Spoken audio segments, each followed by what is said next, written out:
他是乌拉国最强的暗影杀手，面对敌人全副武装的车队，他只用1对半月弯刀轻松实施了斩首行动。随着一道黑雾闪过，敌方首领连人带车直接被劈成2半。众保镖们见状疯狂开枪射击，可他们就是白给的人头，连杀手的影子都看不到，纷纷被斩杀下线。仅仅用了不到3分钟，整个武装小队就全军覆没了。而这时，一个胡子男出现在杀手面前。Тогда помоги мне уничтожить Куратова。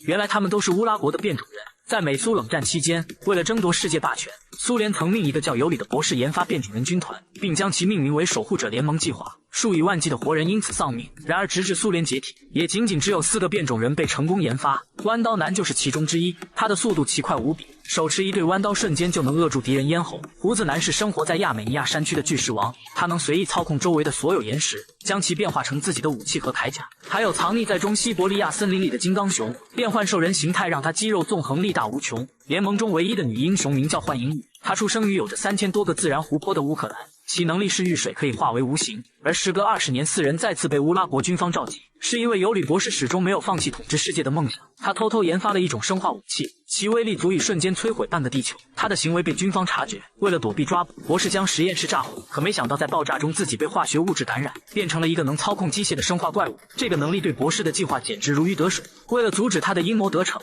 ，4个守护者悄悄潜入了博士的秘密基地。然而他们的行动早就被博士发现了，趁着大雨，幻影女率先隐身出发。她肆无忌惮地在基地里穿梭，可士兵们全都佩戴了热感应装置。等幻影女走到液氮管道下时，士兵们对着管道开始射击，暴露在空气中的液氮迅速气化，直接将幻影女冻成了冰雕。另一边，负责正面出击的金刚熊变身兽人形态，对着敌人各种重拳飞脚，根本无视子弹的攻击。但博士为他准备了特制的困兽网，瞬间将他打回了原形。弯刀男虽然战斗力惊人，白眼一番化身人头收割机，对着敌人展开了无情的收割。可他脆弱的防御力却是致命弱点，被一个偷袭者的麻醉枪射中，不幸瘫倒在了地上。此时守护者只剩下巨石王一人，他用碎石护体一路势不可挡，博士不得不亲自上场，仅仅用了1拳就将巨石王打得倒地不起，接着一个空中腰斩，守护者们的猎杀行动就此宣告失败。4个人被关进了博士的大牢，博士希望他们能加入进来，一起实现统治地球的宏伟计划，并给他们24小时时间考虑。然而正是因为这个错误操作，让他的计划最终彻底落空了。